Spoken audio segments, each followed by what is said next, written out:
볼까요? 같이 읽겠습니다. 보라, 주께 있는 강하고 힘 있는 자가 쏟아지는 우박같이 파괴하는 광풍같이 큰 물이 넘침같이 손으로 그 면류관을 땅에 던지리니. 여러분, 손으로 그 면류관을 땅에 던진다 그랬습니다. 이 면류관이 무슨 면류관입니까? 1절에 나왔죠? 교만한 면류관. 하나님께서 그 교만한 면류관을 쓰고 있잖아요. 그 쓰고 있는 교만한 면류관을 뺏어서 던져버린단 말입니다. 못 쓴다 이 말입니다. 이 당시에 고대 근동은 술을 마실 때, 즐길 때 어떻게 했냐면 막 술 마시면서 취해서 춤추면서요 면류관을 막 씌워주는 거예요. 하하하, 니도 쓰고 나도 쓰고 술 취해가지고 막 자기들끼리 왕노릇 하는 겁니다. 막 면류관 쓰고 막 영광스럽게 자기들끼리 많이 노는 거예요. 술 취해가지고 서로 웃으면서 즐기는 거죠. 자기들의 풍요로움, 자기들의 기름짐, 자기들의 넉넉함. 하나님의 생각은 1도 없는 겁니다. 그거 면류관 집어서 던져버린다는 거예요. 하나님. 어떻게 해요? 강하고 힘 있는 자를 통해서. 강하고 힘 있는 자가 누굽니까? 바로 아수르입니다. 북이스라엘을 멸망시킨 아수르. 하나님의 도구로 사용되는 거죠.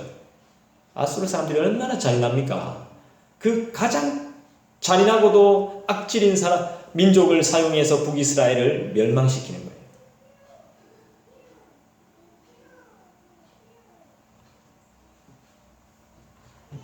어떻게 해요? 이 면류관을 뺏어서 던진다니까. 결국에는 면류관을 쓰고 있는데 그게 뺏기면 어떻게 됩니까? 왕이 왕관을 쓰고 있는데 뺏기면 어떻게 돼요? 그만큼 수치가 어디 있습니까? 그죠? 영광과 수치를, 영광을 빼앗기고 수치를 당하게 된다는 거예요. 이해가 잘 되시죠? 3절 보겠습니다. 3절에 보면 이게 무슨 말이냐 하면요. 한번 읽어볼까요? 에브라임의 술 취한 자들의 교만한 면류관이 발에 밟힐 것이라. 하나님께서 뺏어서 던지는 것만이 아니라 떨어진 면류관을 밟는다 이 말이에요. 밟아버리고 다 깨져버리는 것이죠. 그죠? 2절과 3절이 연결되는 말씀이네요. 4절 보겠습니다. 같이 읽습니다. 그 기름진 골짜기 꼭대기에 있는 그의 영화가 쇠잔해가는 꽃이 여름 전에 처음 익은 무화과와 같으리니 보는 자가 그것을 보고 얼른 따서 먹으리로다. 보는 자가 얼른 따서 먹어버립니다. 처음 익은 무화과. 처음 익은 무화과는 이제 성경을 해석하는 학자들마다 조금씩 이제 다른데 제가 참고해보는 이런 주석들 중에도 다양한 해석들이 있었습니다. 5월경에 원래 이 무화과는 5월경에 나는 게 아닌데 5월달에 열매 맺는 무화과도 있고 6월경에 열매 맺는 무화과도 있습니다. 근데 원래는 이제 언제 나야 되냐면 8월에서 10월경에 나오는 게 가장 좋은 무화과랍니다.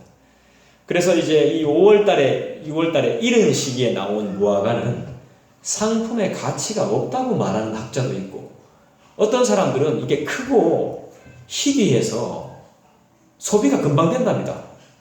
왜냐하면 먹을 게 없으니까 금방 보이는 대로 다 따먹는데요. 학자마다 이제 내용이 좀 다 다른데 저는 뭐 그 말도 맞고 이 말도 맞겠거니 이렇게 생각합니다. 나름대로 학자들이 거기에 대한 그런 지형과 배경을 나름대로 연구했을 거니까 우리는 뭐 이럴 수도 있고 저럴 수도 있을 거라고 판단하면 되겠습니다. 하지만 제일 중요한 것은 언제입니까? 8월에서 10월경에 나는 무화과가 상품의 가치가 있는 거고 원래 제때 나는 거죠. 이른 열매입니다. 그러니까 5월경이나 6월경에 나오는 무화과는 이른 열매인 거예요. 무화과 나무는 이제 이른 열매를 따주어야 8월에서 10월경에 좋은 열매를 수확할 수도 있답니다. 저는 잘 모르지만 그렇답니다. 그래서 상품 가치가 없는 이런 열매는 먼저 발견하는 사람 아무나 다 따먹을 수 있는 겁니다. 그러니까 지금 북이스라엘이 그런 의미인 거예요. 아무나 다 침공할 수 있는, 아무나 따서 그냥 먹어버릴 수 있는 하나님의 민족인 북이스라엘이, 아이고 이거 얼마나 수치스럽습니까? 예를 들면 우리 교회 이단이 그냥 막 우습게 막 들락날락거리고 세상 사람들이 그냥 와서 욕하고 막 난장판 만들어버리고, 교회에서 이러면 안 됩니다. 이게 무슨 교회냐고 막 비슷한 거죠.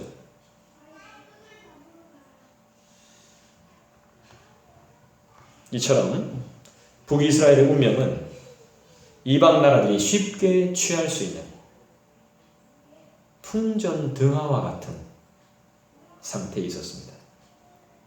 근데 아까 전에도 말씀드렸지만 하도 희귀하고 맛이 있어가지고 금방 소비되는, 나오면 막 와 잘됐다 싶어서 그냥 막 금방 소비해, 힘없는, 따서 먹기만 하면 되는 북이스라엘.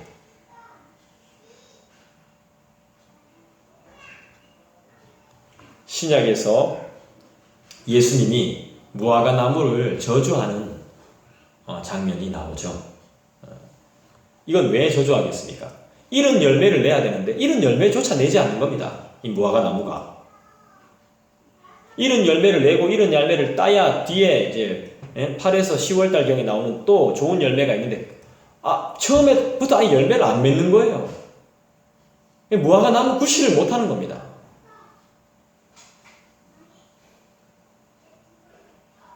그러니까 이런 열매조차 맺지 못하는 나무는 본 열매도 맺을 수 없는 거죠. 이스라엘은 무슨 열매를 맺어야 됩니까? 하나님의 의의 열매를 맺어야 되는 거예요. 이 의의 열매를 맺지 못하는 예루살렘이 반드시 심판당하는 것을 보여주는 것이죠. 그리고 북이스라엘은 신속하게 파멸당합니다. 그래. 신속하게 파멸당해요. 실제로 3년 만에 함락당하죠. 자, 그리고 우리가 봐야 될 것이 몇 절이냐 하면 5절 말씀인데요. 그날에, 함께 읽어볼까요? 그날에 만군의 여호와께서 자기 백성의 남은 자에게 영화로운 면류관이 되시며 아름다운 화관이 되실 것이라. 영화로운 면류관. 자, 하나님이 어떤 분이십니까? 우리 하나님은 영화로운 면류관이고 아름다운 화관이 되어주신답니다. 하나님. 여러분 지금 뭐 보고 사시는 겁니까? 우리 뭐 보고 살아야 되겠습니까? 한두 사람 몰려온다고 사람한테 의지해야 되겠습니까? 그 사람을 보내주시는 분이 하나님 아니신가요? 우리 좀 도와준다고 해서 그 사람 의지해야 되겠습니까? 맛있는 거 좀 사준다고, 필요한 거 좀 사준다고 해서 우리가 그 사람 의지해야 되겠습니까? 그러면 교만한 면류관이 되는 겁니다. 하나님이 필요 없는. 나쁜 사람 같으면 그 사람도 자기 마음대로 할 거 아닙니까? 만군의 여호와께서 자기 백성의 남은 자, 여기도 남은 자가 등장하죠. 그죠? 남은 자. 전쟁을 겪고 포로로 잡혀가지만 그래도 남은 자가 있더라는 겁니다. 남은 자. 그들에게 아무것도 없고 폐허가 된 곳에 아무것도 없고 불쌍하기 짝이 없는 전쟁 고아들에게 하나님께서 뭐가 되어주신다고요? 영화로운 면류관, 아름다운 화관. 믿음을 끝까지 지키는 자에게, 그곳을 떠나지 않는 자에게, 어떤 핍박과 어떤 고난을 당해도, 어떻게 마음이 안 들어도 버텨내는 자에게, 믿음으로 버텨내는 자에게 하나님께서 무엇을 주신다고요? 영화로운 면류관, 아름다운 화관을 주신단 말이에요. 할렐루야! 이걸 믿어야죠. 북이스라엘이 쓰고 있던 교만한 왕관 대신에 하나님이 남은 백성의 영화로운 면류관이 되심을 말씀해 주고 있습니다. 영화로운 면류관은 북이스라엘이 아수르에 의해서 멸망을 당하지만 하나님이 그의 남은 백성을 반드시 구원하셔서 반드시 우리를 구원하셔서 영화롭게 또한 영광스럽게 만드실 것이라는 소망의 약속이 되는 거죠. 여러분, 우리는 이런 소망이 있습니까? 우리가 하는 일이 하나님이 명하신 일이며 그런 소망이 넘치는 일 맞습니까? 어떻게든 하기 싫고 어떻게든 내려놓을 수만 있다면 내려놓을 겁니까? 여러분은 어떤 꿈을 꾸십니까? 저는 사실 말씀을 전하면서 어떤 꿈을 꾸냐 하면 저도 아직 고민인데 저와 여러분이 같이 함께 변화되는 걸 꿈꿉니다. 함께 변화되는 것. 여러분들만, 내가 말씀을 전하니까 여러분들만 변화되는 게 아니라 말씀을 듣고 말씀을 전하는 이 잘 전하기 위해서 또 잘 들어야 됩니다. 지도자는 말씀을 전하기에 앞서서 이끌기에 앞서서 누군가의 음성을 잘 들어야 돼요. 가르치는 자의 음성을 잘 들어야 되고 가르침을 받는 자로서 먼저 해야 됩니다. 먼저 잘 해야 됩니다. 그러니까 하나님의 말씀을 잘 듣고 하나님을 잘 따르고 그렇게 해서 가르쳐야 돼요.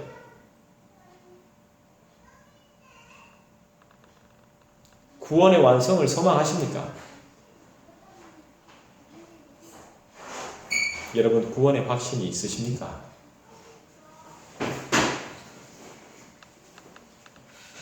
그날에 만군의 여호와께서 자기 백성의 남은 자에게 영화로운 면류관이 되신다는 걸 믿으십니까? 네, 우리들에게 영화로운 면류관이 되신다는 걸 믿으십니까? 그 다음에 하나님께서 우리에게 아름다운 화관이 되실 거라는 걸 믿으십니까? 우리는 이런 소망이 있죠? 우리가 하는 일이 하나님께서 명하신 일이 맞죠? 그런 소망이 넘치는 일이 맞죠? 맞습니다. 6절에 보겠습니다. 재판석에 앉은 자에게는 판결하는 영이 되시며 성문에서 싸움을 물리치는 자에게는 힘이 되시리로다. 이 6절 말씀이 진짜 좋은 말씀입니다. 여러분, 우리 한 번 더 함께 읽겠습니다. 시작. 재판석에 앉은 자에게는 판결하는 영이 되시며 성문에서 싸움을 물리치는 자에게는 힘이 되시리로다. 이 무슨 말씀인 것 같아요? 어떻게 보면 잘 몰라요. 성경은 참 어려워요. 진짜, 그죠? 그래서 해석이 필요해요. 재판석에 앉은 자에게는 판결하는 영이 되시며 성문에서 싸움을 물리치는 자에게는 힘이 되시리로다. 이게 뭐냐면 하나님께서 안과 밖을 다 지킨다는 겁니다. 안팎을 다 지킨다 이 말이에요. 재판장은 안에 있는 사람이고 그 다음에 성문에서 싸움을 물리치는 자는 바깥 사람이에요. 바깥 사람입니다. 그러니까 외적의 침입을 막는 군인과도 같은 사람들이고 그 다음에 재판장은 왕이죠. 안에서 심판하고 판결하고 일을 정하고 그것을 하나님께서 다 지켜준단 말입니다. 뭘로요? 판결하는 영으로 그 다음에 힘으로 싸움을 물리치는 힘. 적들이 쳐들어와도 못 쳐부수는 겁니다. 그리고 재판장은 정확하게 판결을 하는 겁니다. 그 뜻입니다. 6절이. 우리가 초대교회 때 신앙생활 했으면요 우리 교회 생활 못할 수도 있습니다. 진짜로. 초대교회 때는 누군가를 이렇게 전도해 오잖아요. 그죠? 우린 지금 전도해 오면 어떻게 합니까? 사람들 데려오면 아유 어서 오세요. 잘 오셨어요. 어디 계시나 이제 오셨어요. 너무 반가워요. 다음 주에도 꼭 오세요. 이렇게 하죠. 초대교회 때는 안 그랬습니다. 사람을 데려왔는데 반갑습니다. 이 말도 안 하고 딱 앉자마자 아주 예리한 질문을 먼저 합니다. 어떤 질문을 하냐 하면 당신이 이 교회에 와야 되는 이유를 대보십시오. 초대교회 때 그렇게 했어요. 놀랍죠? 당신께서 우리 교회에 와야 되는 이유, 믿음 생활 진짜 잘할 수 있습니까? 이렇게 하면 안 되는데 이렇게 하실 수 있겠습니까? 라고 초대교회 때는 그걸 다 질문했어요. 어떻게 보면 처음 온 사람이 기분 나쁠 정도로 그 다음 주에 하고 한 1년 지나서 물어봐도 되는 걸 오자마자 합니다. 그래서 안 올 사람은 오지 말라고. 그렇게 했습니다. 아주 까탈스럽게. 그리고 3년 동안 3년이 지나야 학습 세례를 받을 수 있습니다. 혹독하게 합니다. 뭐 하나에 탈락되면 세례 못 받습니다.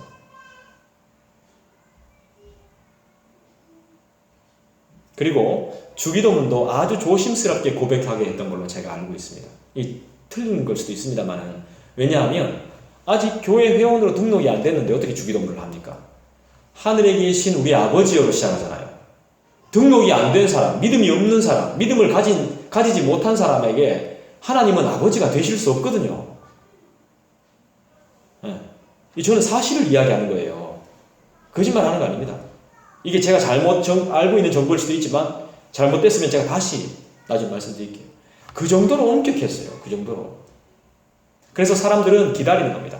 내가 저 세례 받고 내 저 성찬에 참여할 그날을 기다리는 거예요. 혹독한 시험을 받습니다. 세상 사는 것도 힘든데 교회에 가가지고 엄청나게 훈련 받습니다. 3년 동안. 근데 우리는 그렇게 하지 않죠. 요즘은 쉽게 세례를 줍니다. 쉽게 직분도 줘요. 그러면서 교회는 타락하는 거예요, 사실. 요즘 목사도 쉽게 됩니다. 저는 어렵게 됐잖아요. 엄청 어렵게 됐죠. 근데 쉽게 돼요. 마음만 먹으면. 시간만 투자하면 쉽게 됩니다. 그래가지고 뭐 하겠습니까? 중세 때 종교 지도자들 보십시오. 성경도 제대로 모르고 돈 주고 다 성직 직분 사가지고 어떻게 됐습니까? 교회고 뭐고 사람들이고 뭐고 전부 절단 났잖아요.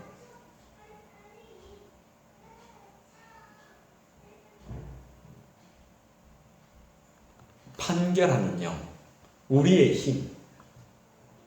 결국은 하나님만 의지하면 안과 밖이 튼튼한데 자꾸 다른 것에 마음을 두기 때문에 이게 문제가 되는 거죠.